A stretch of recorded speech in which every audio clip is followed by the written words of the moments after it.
सबैजनालाई नमस्कार। म पवन भण्डारी फेरि पनि अर्को भिडियो लिएर उपस्थित भइसकेको छु। आज चाहिँ हामी सम्पूर्ण परिवार भएर यहाँ देख्न सक्नुहुन्छ सम्पूर्ण को को हुनुहुन्छ। यता बुवा, यता भाइ, भाउजू, बहिनी, आन्टी, मम्मी, यता भाइ भएर हामी चाहिँ सम्पूर्ण परिवार भएर अब दसैँ मनाउनको लागि घर जाँदैछौँ। आज चाहिँ राति नाइटमा जाने कुरा भइरहेको छ। अङ्कलहरू पनि जापानबाट आउँदै हुनुहुन्छ। सबैजना भेला भएर हामी चाहिँ आजको रात्रिकालीन यात्रा गाउँतिरको लागि गर्नेछौँ। हामी चाहिँ यति बेला अङ्कलहरूलाई लिनको लागि भैरवतिर हिँडिरहेका छौँ। अब अङ्कलहरू आउनुहुन्छ, त्यसपछि हामी फेरि घर आएर खानासाना खाएर अनि गाउँतिरको यात्रा प्रस्थान गर्नेछौँ, गाउँतिर जानेछौँ।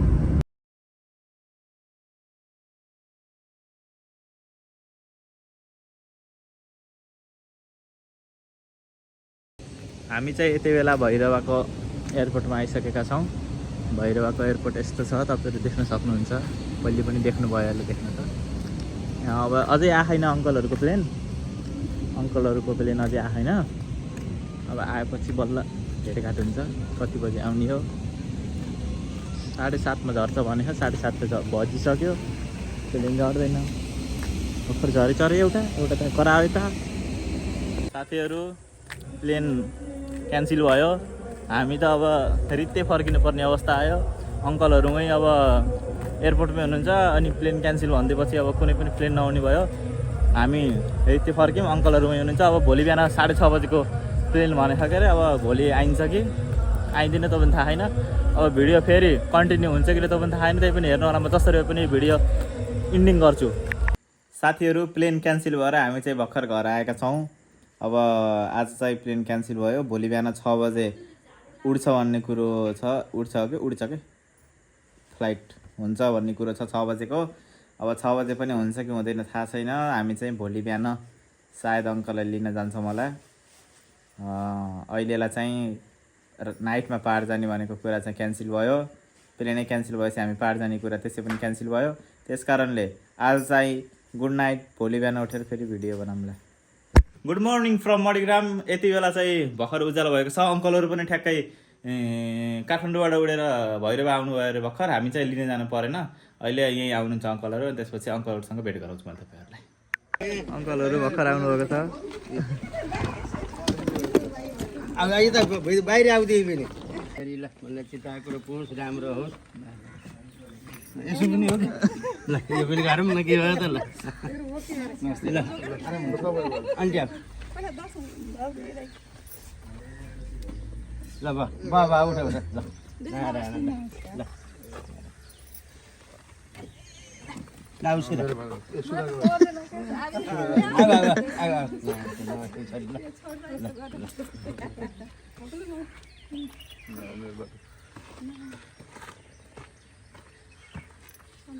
खुल्दैन त यही बेलामा फेरि। स्वागत छ। हामी अब गुल्मी जानको लागि तयारीमा छौँ। गाडी कुरेर बसिरहेका छौँ। यहाँ हामी सबै छौँ।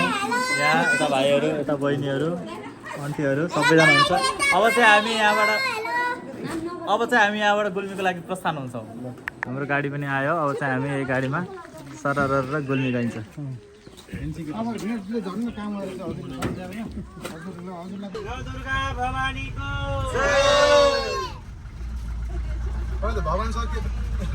अब चाहिँ हामी यहाँबाट गुल्मीको लागि प्रस्थान गर्नेछौँ।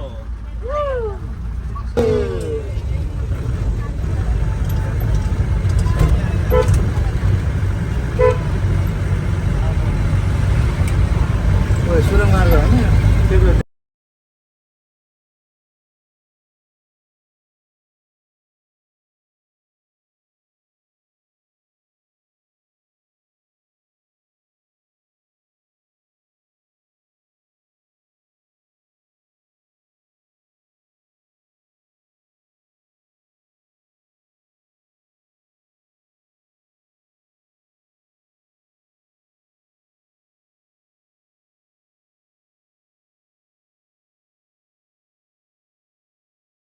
यतिखेर चाहिँ हामी यो बराङ्गी भन्ने ठाउँमा आएको छौँ। यहाँ बस्यालहरूको उस रहेछ, ठाउँ घर रहेछ। हामी चाहिँ यताबाट आएको अनि यता गएपछि चाहिँ हामी गइन्छ रानीमहल हुँदै रिडी।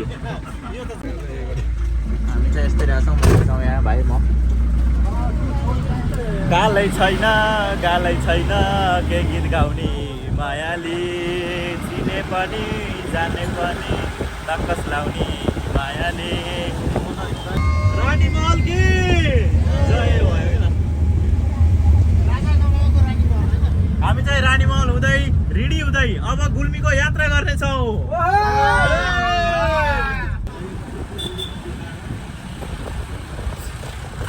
यतिखेर हामी पाल्पा जिल्लालाई छोडेर गुल्मी जिल्ला प्रवेश गरिसकेका छौँ अब चाहिँ हाम्रो प्यारो जन्मभूमि गुल्मी जिल्लामा देख्नेछौँ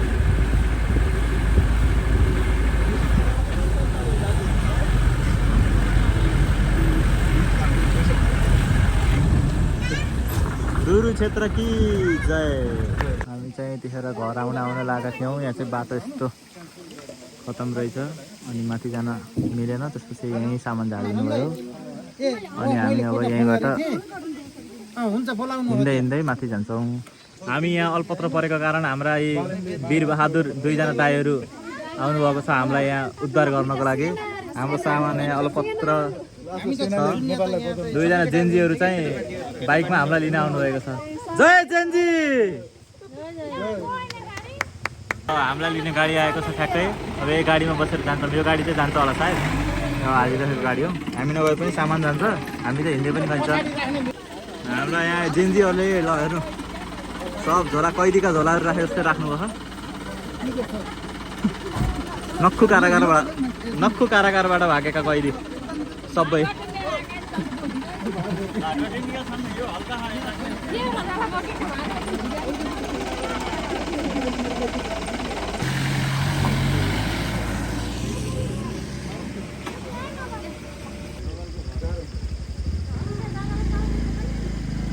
बाटो चिप्लो छ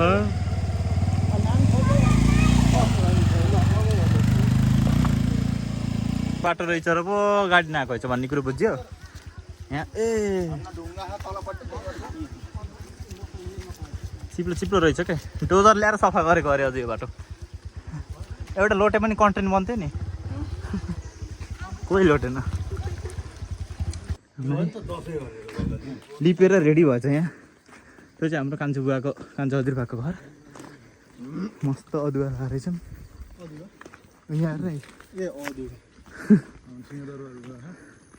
यो तल्ला रे उहाँको घर उहाँ माथिको हाम्रो कहिले देखिने हुन्छ मोबाइलमा अब हामी घर गएर होइन घरमा पुग्न लाग्छौँ यो हाम्रो घर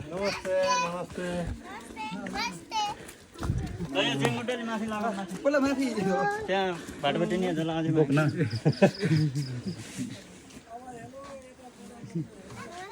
नमस्ते त्यो चाहिँ हाम्रो गोठ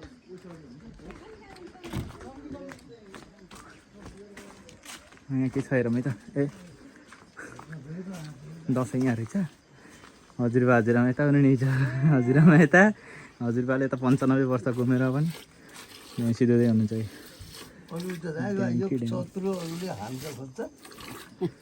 हजुरआमा दर्शन गरौँ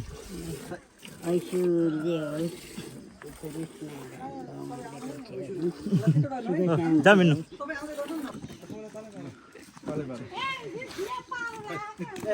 तिम्रो पालुवा कि पहिला लेडिजको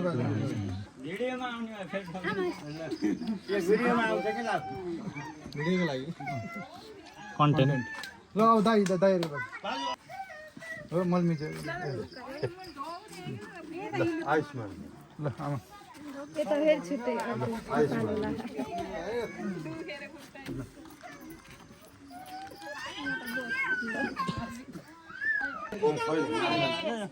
चिनी खायो मुकुन्दलाई चिनी खायो कि हजुरबा आउनुभएको छ 26 जना आमा हजुरबाको टिका लाउनलाई भनेर सबैजना ल अब पालो ढोकिदिनु पर्यो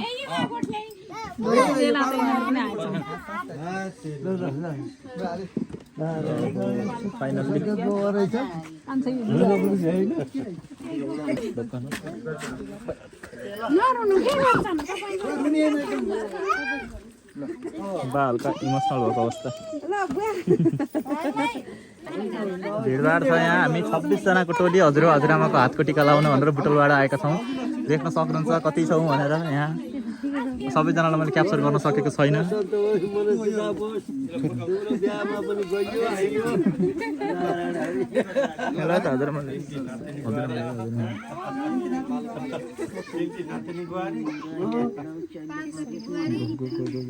पाठो लिएर माथि कोटा लिएर जाँदैछौँ। पाठोलाई भर्खरै हिँड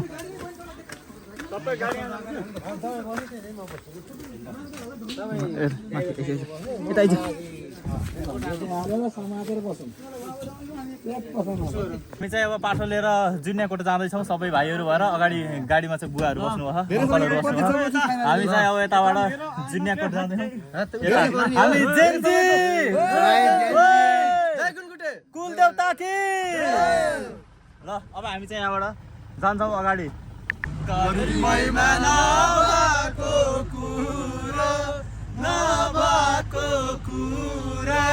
बल गरेर हुँदैन हजुरा चोले जिन्दगी ए चोले जिन्दगी चोले जिन्दगी। चितपाडीतिर गए चितपाडीतिर हामी चितपाडीतिर जाँदैछौँ। जेन्जी भएर हामी चितपाडीतिर यो पनि यति राम्रो बोकालेर। यो चाहिँ हाम्रो चितपाडीको स्कुल ल कहाँ हो मेरो यहाँ होइन चितपानी यहाँ होइन चितपानी रक्सी नखाई आउँदैन गीत पनि झोले जिन्दगी मेरो झोले जिन्दगी। हामी चाहिँ यतिखेर भयरथान जुनिया आएका छौँ। अब यहाँ चाहिँ मन्दिर छ। हामीले पाठो काट्छौँ होला सायद। पाठो यहीँ काट्छौँ अनि राम्रो रहेछ।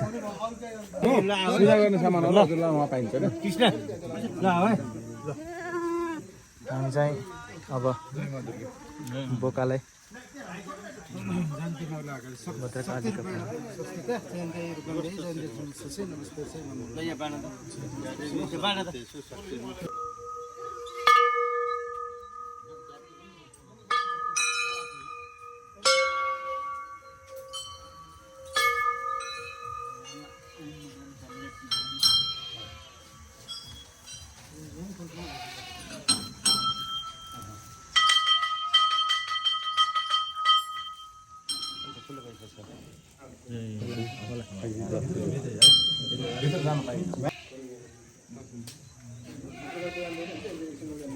दुर्गा माताको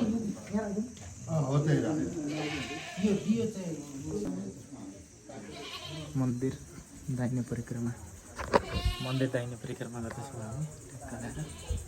एकदम दुर्गा माताको राम्रो ठाउँ रहेछ। दिन पाकेको जुरामा पुग्नु हजुर नै हो यो दिन। अब यहाँका हजुरहरूले चाहिँ